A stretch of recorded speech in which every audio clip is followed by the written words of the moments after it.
ঐকমত্য কমিশনে আলোচনার মধ্যে রাজপথে জামাত সহ 7টি ইসলামী দল জুলাই সনদের আইনি ভিত্তি ও পিআর পদ্ধতিতে নির্বাচন সহ বিভিন্ন দাবি। রাজধানীতে সমাবেশ ও বিক্ষোভ মিছিল। আওয়ামী লীগ বাংলাদেশে টিকতে পারে নাই। নব্য কোন ফ্যাসিস্ট যদি কোন দাবিকে উপেক্ষা করে জনগণের বিরুদ্ধে অবস্থান নেয়, জনগণ তাদের বিরুদ্ধে যুদ্ধ ঘোষণা করবে। পুরানো বন্দোবস্তের মাধ্যমে ভালো নির্বাচন উপহার দেওয়া সম্ভব নয়। নির্বাচন অবশ্যই হবে, সেটা হতে হবে পিআর পদ্ধতিতে। নির্বাচন ঘিরে প্রতিটি ভোটারের আস্থা নিশ্চিতের তাগিদ তারেক রহমানের। নেতাকর্মীদের ঐক্যবদ্ধ থাকার আহ্বান।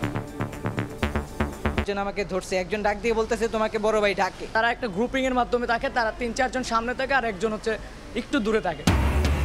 রাত নামলে এই ভয়ঙ্কর হাতির ঝিল, 300 ফিট সড়ক, পুলিশ টহল থাকলেও বন্ধ হচ্ছে না অপরাধ। লিবিয়ার ডিটেনশন সেন্টার থেকে দেশে ফিরলেন আরো 176 বাংলাদেশি। আবেগ আপ্লুত ভুক্তভোগী স্বজনরা। পররাষ্ট্র মন্ত্রণালয়, দূতাবাস ও IOM এর প্রতি কৃতজ্ঞতা। এবং মধ্যপ্রাচ্যে উত্তেজনার মধ্যে ন্যাটোর আদলে সৌদি আরব পাকিস্তানের যৌথ প্রতিরক্ষা চুক্তি। যে কোনো এক দেশ আক্রান্ত হলে একসঙ্গে জবাব দেবে রিয়াদ, ইসলামাবাদ।